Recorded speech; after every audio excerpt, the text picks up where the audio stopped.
अपराध का सवाल है। तेजस्वी यादव का जब कार्यकाल था, जब वो डिप्टी सीएम थे, और उससे पहले जब उनकी माताजी और उनके पिताजी जब मुख्यमंत्री थे, तो अपराध, बलात्कार, गुंडागर्दी, माफियागिरी का क्या इतिहास रहा हम सब जानते हैं। पत्रकारों पे भी हमले होने लगे हैं। मुजफ्फरपुर में एक पत्रकार की हत्या हो गई। आप ही के एक नेता है, उन्होंने धमकी दी है पत्रकार को कि वो गोली मार देंगे, तो उस पर क्या कहिए? और किसी को भी बिहार के अंदर, चाहे वो किसी भी दल का नेता हो, किसी को भी ऐसी छूट नहीं प्राप्त है कि वो किसी भी पत्रकार को या किसी भी आम जनमानस के साथ इस प्रकार के व्यवहार करे। अगर किसी ने कहीं कोई घटना घटित हुई है तो उस पर पुलिस प्रशासन कार्रवाई करेगी।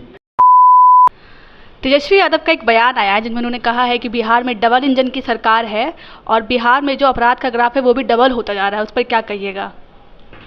देखिए, अपराध पर जो है देखना ये है कि अपराध की घटना जहां घटित होती है उसके बाद सरकार किस प्रकार से कार्रवाई करती है, पुलिस प्रशासन किस प्रकार से कार्रवाई करती है। और वो उदाहरण रहा है भारतीय जनता पार्टी की देश में। जहां भी सरकार है, जहां भी अपराध होता है, उसके बाद जब पुलिस प्रशासन कार्रवाई करती है, सरकार जो है कार्रवाई करती है, वो एक नज़ीर पेश करती है, वो एक उदाहरण पेश करती है।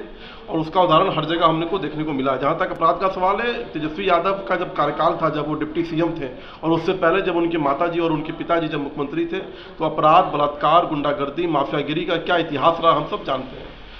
तो निश्चित तौर पर बिहार की जनता इस बात को स्पष्ट तरीके से जानती है कि अगर कहीं अपराध हुआ है तो सरकार ने न्याय करने का काम किया है। सरकार ने गुंडों को, अपराधियों को छोड़ने का काम नहीं किया है। आपके शासन में पत्रकारों पे भी हमले होने लगे हैं। मुजफ्फरपुर में एक पत्रकार की हत्या हो गई। आप ही के एक नेता है, उन्होंने धमकी दी है पत्रकार को कि वो गोली मार देंगे, तो उस पर क्या कहिए? नहीं, इस तरह की घटना कहीं भी होती है, कोई भी करता है, दुर्भाग्यपूर्ण, निंदनीय है। और किसी को भी बिहार के अंदर, चाहे वो किसी भी दल का नेता हो, किसी को भी ऐसी छूट नहीं प्राप्त है कि वो किसी भी पत्रकार को या किसी भी आम जनमानस के साथ इस प्रकार के व्यवहार करे। अगर किसी ने कहीं कोई घटना घटित हुई है तो उस पर पुलिस प्रशासन कार्रवाई करेगी, किसी को बख्शा नहीं जाएगा। आरोप प्रत्यारोप लगाने के अलावा, आंकड़े दिखाने के अलावा कि हमारे राज्य में कम हुआ था या हमारे राज्य में ज़्यादा हो रहा है, इसके अलावा सरकार क्या चीज़ें उठाएंगी जो बिहार में अपराध का ग्राफ कम होगा? देखिए, एक बात तो स्पष्ट है, जब से भारतीय जनता पार्टी के नेतृत्व में यहाँ पे एनडीए की सरकार चल रही है, अपराधी के अंदर जो है एक डर का माहौल है। अपराधी के अंदर डर है कि वो अपराध करेंगे तो सलाखों के पीछे होंगे। और ये इतिहास रहा है। ये जिस प्रकार के जंगल राज को समाप्त करके नीतीश कुमार इस प्रदेश के मुख्यमंत्री बने थे और सुशासन बाबू कहलाए थे, आज भी वो सुशासन बिहार के अंदर दिखता है। बिहार के अंदर अपराधी डरते हैं कि अगर हम अपराध करेंगे तो उन्हें सजा मिलेगा। तो इसलिए हाँ, कुछ घटना घटित हुई है और घटना समाज के अंदर घटित होती है, लेकिन पुलिस प्रशासन और सरकार किस प्रकार से कार्रवाई करती है वो उदाहरण होता है कंपैरेटिवली अध्ययन करने का।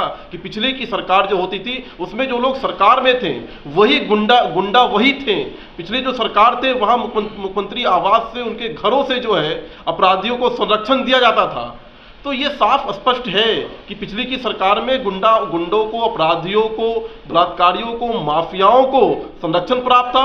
और इस सरकार में, एनडीए के सरकार में, माफियाओं, अपराधियों के लिए जो है जी का जंजाल बना हुआ है। अगर गलती से भी कोई अपराधी घटना को अंजाम देगा तो उसके खिलाफ सख्त से सख्त कार्रवाई होगी।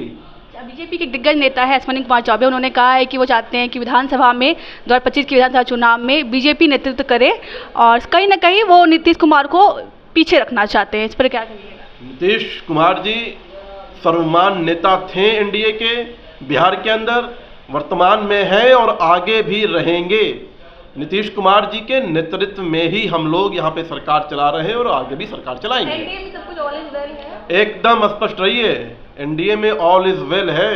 एनडीए के मुखिया के तौर पर भारतीय जनता पार्टी, क्योंकि सबसे बड़े दल हैं हम, और सबसे बड़े दल होने के नाते हमारा इतिहास रहा है कि हमने अपने सभी घटक दलों को सम्मान देने का काम किया है और लगातार सम्मान देते आए हैं।